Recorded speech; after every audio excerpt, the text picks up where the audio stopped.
ذرا سوچئے، اگر کسی قوم کا مستقبل سنوارنے کے لیے صرف ایک جگہ سرمایہ کاری کرنی ہو تو وہ کون سی جگہ ہوگی؟ آج ہم اسی سب سے طاقتور سرمایہ کاری پر بات کرنے والے ہیں، یعنی تعلیم، وہ بنیاد جس پر ہر کامیاب معاشرہ کھڑا ہوتا ہے۔ تو آخر وہ ایک چیز ہے کیا؟ وہ کون سی سرمایہ کاری ہے جو آنے والی نسلوں کے لیے سب سے زیادہ منافع بخش ثابت ہو سکتی ہے؟ جواب شاید سب کو معلوم ہو، لیکن اس کی گہرائی واقعی سوچنے پر مجبور کر دیتی ہے۔ جی ہاں، جواب ہے معیاری تعلیم۔ لیکن یہاں معیاری کا مطلب صرف ڈگریاں لینا نہیں ہے۔ اس سے مراد ایک ایسا ماحول ہے جو سوچنے کا طریقہ سکھاتا ہے، جو اس تیزی سے بدلتی ہوئی دنیا میں کامیابی کے لیے ضروری علم، ہنر اور اقدار فراہم کرتا ہے۔ اور یہی معیاری تعلیم پائیدار ترقی کی کنجی ہے۔ پائیدار ترقی کا سیدھا سا مطلب یہ ہے کہ ہم آج اپنے وسائل کو اس طرح استعمال کریں کہ ہماری آنے والی نسلوں کا حق بھی مارا نہ جائے، اور تعلیم ہی ہمیں وہ سوچ اور ہنر دیتی ہے کہ ہم ایسا کیسے کر سکتے ہیں۔ چلیں اب ذرا ان بڑے بڑے خیالات کو ایک عملی مثال سے سمجھتے ہیں اور بات کرتے ہیں پاکستان کی، جہاں آبادی کا ایک خاص پہلو اسے ایک بہت ہی منفرد اور نادر موقع فراہم کرتا ہے۔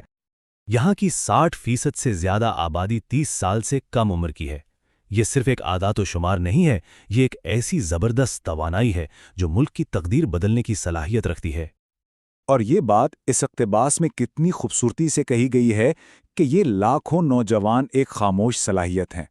اگر ان پر صحیح سرمایہ کاری کی جائے، یعنی معیاری تعلیم دی جائے، تو یہی صلاحیت ایک ایسی طاقت بن جائے گی جو ملک کو خوشحالی کی طرف لے جائے گی۔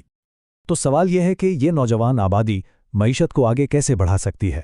اس کا جواب تعلیم میں ہی چھپا ہے، جو معاشی ترقی کا سب سے بڑا انجن ہے۔ آئیے دیکھتے ہیں کیسے۔ دیکھیں، یہ ایک سیدھا سا سلسلہ ہے۔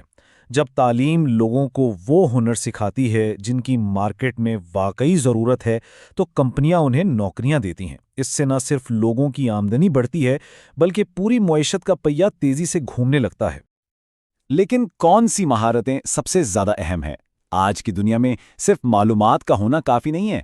اصل قدر تو تنقیدی سوچ، یعنی کریٹیکل تھنکنگ، مسائل کو حل کرنے کی صلاحیت اور ٹیکنالوجی کی سمجھ بوجھ میں ہے۔ اور ان مہارتوں کی سب سے زیادہ مانگ کہاں ہے؟ ٹیکنالوجی، صحت اور انجینئرنگ جیسی صنعتوں میں۔ یہی وہ شعبے ہیں جو کسی بھی ملک کی ترقی کی رفتار طے کرتے ہیں۔ ایک ہنرمند افرادی قوت ان صنعتوں کو نئی بلندیوں پر لے جا سکتی ہے۔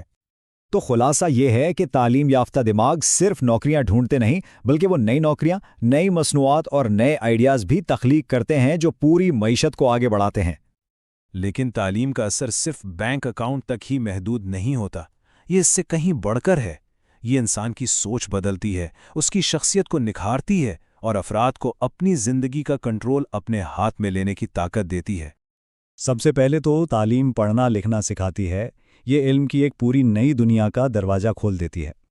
پھر تعلیم خود اعتمادی دیتی ہے۔ یہ ایک ایسا یقین دلاتی ہے کہ کوئی بھی شخص کچھ بھی حاصل کر سکتا ہے۔ اور آخر میں تعلیم ایک لیڈر بناتی ہے، ایک ایسا فرد جو صرف اپنے لیے نہیں بلکہ اپنے پورے معاشرے کے لیے سوچتا ہے اور کام کرتا ہے۔ یہی تعلیم یافتہ افراد آگے چل کر فعال شہری بنتے ہیں۔ وہ اپنے حقوق اور ذمہ داریوں کو سمجھتے ہیں اور ایک بہتر، منصفانہ اور پائیدار معاشرہ بنانے میں اپنا اہم کردار ادا کرتے ہیں۔ اب یہ ساری باتیں ہمیں ایک بہت اہم تصور کی طرف لے کر آتی ہیں، جسے کہتے ہیں انسانی سرمایہ میں سرمایہ کاری۔ تو یہ انسانی سرمایہ یعنی ہیومن کیپٹل آخر ہے کیا؟ یوں سمجھ لیں کہ یہ کسی بھی ملک کی سب سے بڑی دولت ہے۔ تیل یا سونا نہیں، بلکہ اس کے لوگوں کا علم، ان کا ہنر اور ان کی صحت۔ اصل ترقی اسی سے آتی ہے۔ اور فرق بالکل واضح ہے۔ تعلیم کے بغیر صلاحیتیں ایک سوکھے ہوئے پودے کی طرح رہ جاتی ہیں، لیکن جیسے ہی تعلیم کا پانی ملتا ہے، وہی صلاحیتیں ایک پھلتے پھولتے درخت کی طرح ملک کی معیشت کو سہارا دینے لگتی ہیں۔ تو آخر میں بات ان تین ستونوں پر آ کے ٹھہرتی ہے: ایک مضبوط معیشت، ایک بااختیار معاشرہ اور ایک پائیدار مستقبل۔ اور ان تینوں کی بنیاد صرف ایک ہی چیز ہے، اور وہ ہے معیاری تعلیم۔ تو یہ تجزیہ ہمیں ایک آخری سوال پر لا کر چھوڑتا ہے۔ اگر صرف ایک سرمایہ کاری کسی پوری قوم کی تقدیر بدل سکتی ہے، تو سوچیں ایک تعلیم یافتہ نسل کے ساتھ مستقبل کیسا ہو سکتا ہے۔